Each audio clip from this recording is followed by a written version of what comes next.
Um, and I'm not sitting here bashing everything about it. No, like I said, the art was really good and the circumstances were really good. But I've read this story before. I've watched this movie before. It just didn't really seem that different to me compared to what we had seen Raven do in the past in the actual Teen Titans show. And again, I don't know if this is actually going to be a construct or some kind of addition to the Raven or the Teen Titans show, like the live action one. I don't know. But one thing I will tell you is 2 words: Judas Contract. They pulled a very premature Judas Contract story arc in this novel with Raven.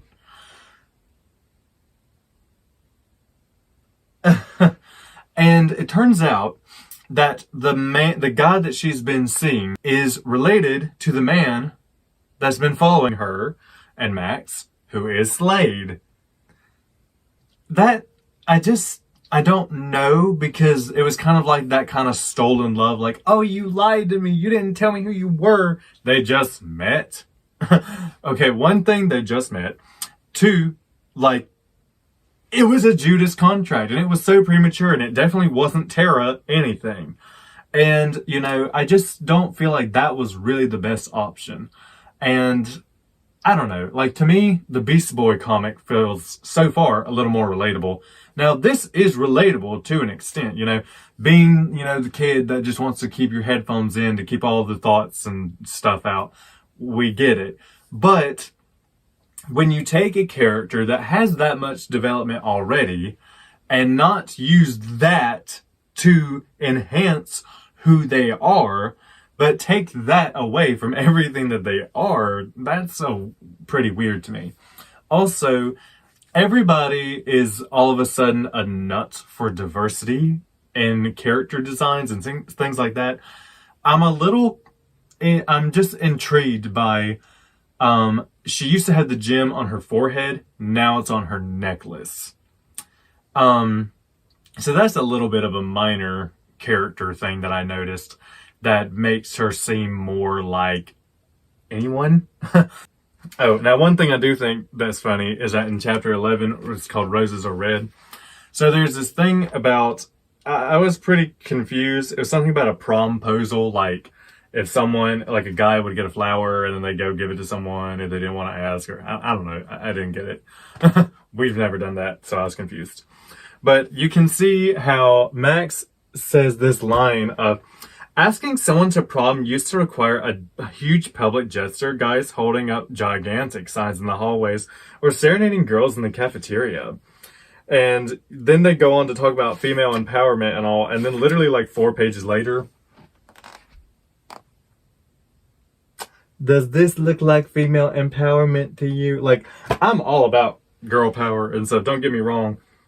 But she falls into him, and look at her hand, it's right on his pecs. I mean, I just feel like that's really funny. Like, or maybe it was like, oh, I'm here to catch you and stuff.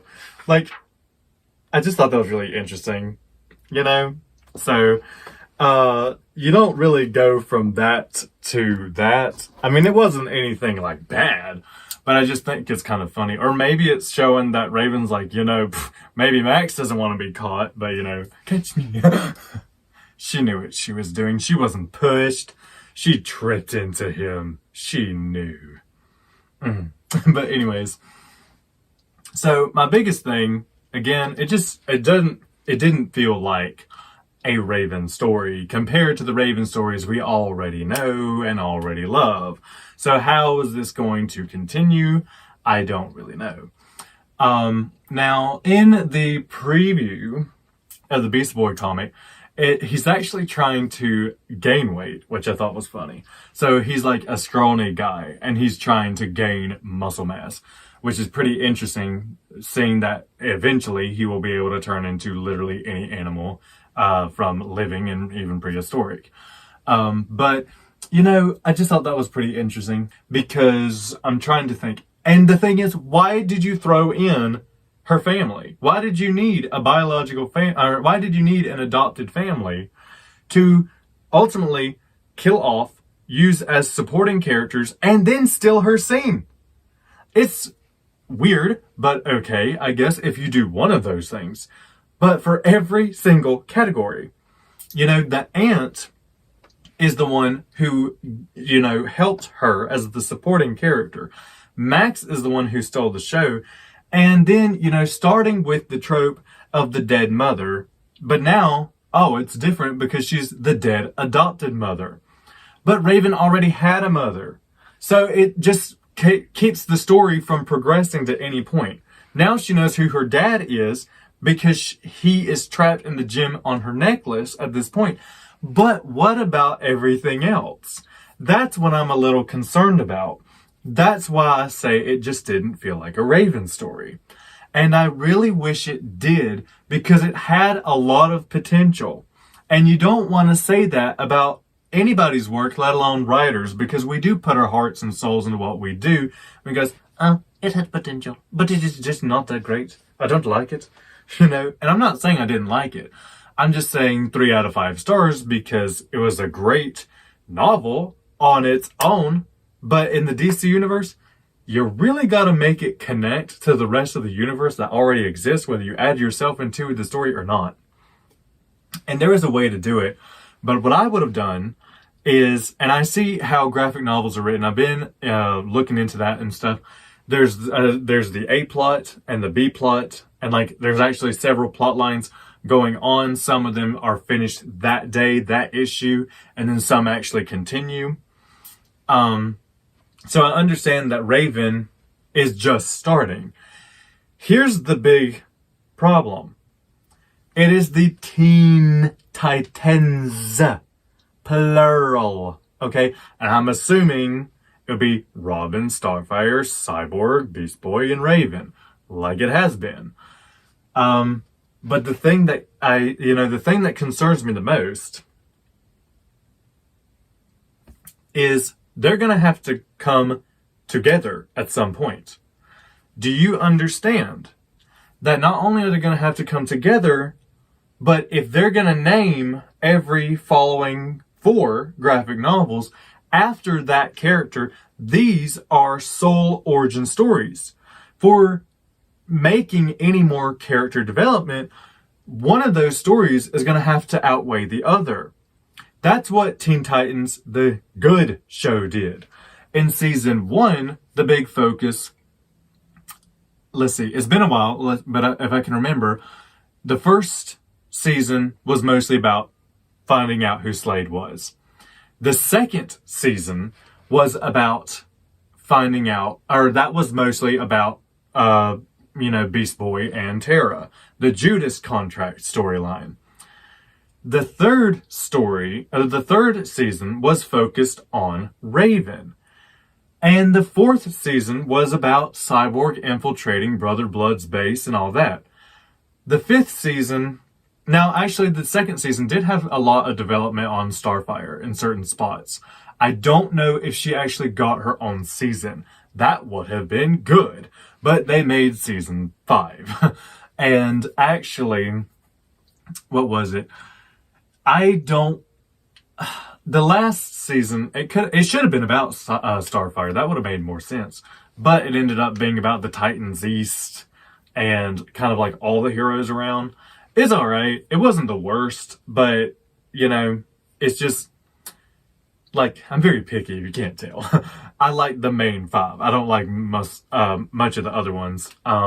But anyways, my point is, does a graphic novel and 160 some pages, is that going to be enough to cover what happens in a season?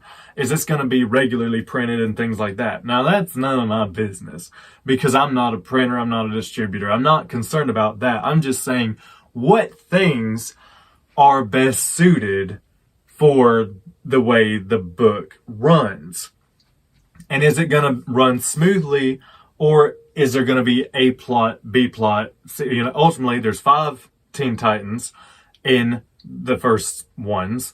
And so if they each have their own novel and they continue then eventually those stories are going to cross.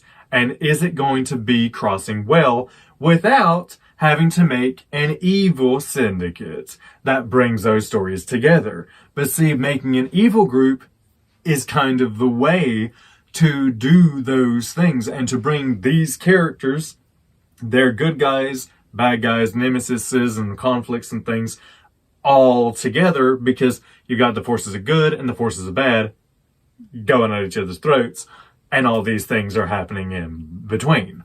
So it's not bad. I just want it to be good, and I want it to be something that's, I'm tired of being let down by the DC Universe. The animated franchise, the TV series, like their TV shows and stuff.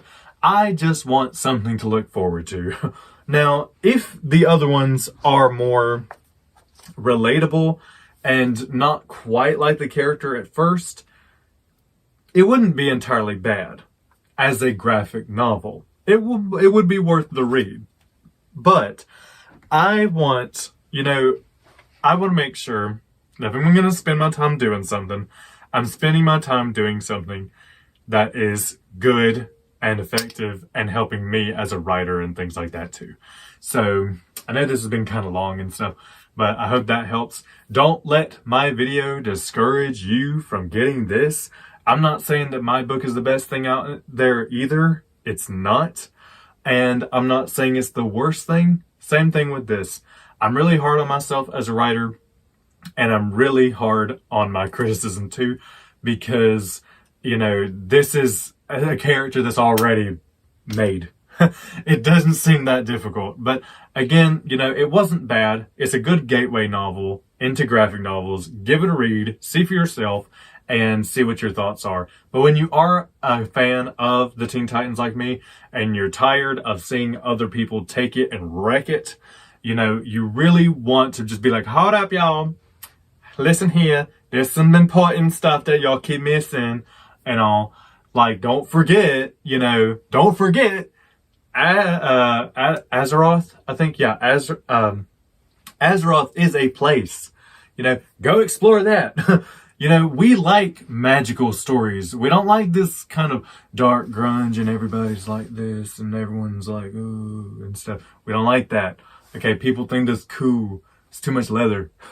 Okay, too much leather jackets and like sweaters and stuff. We don't like it.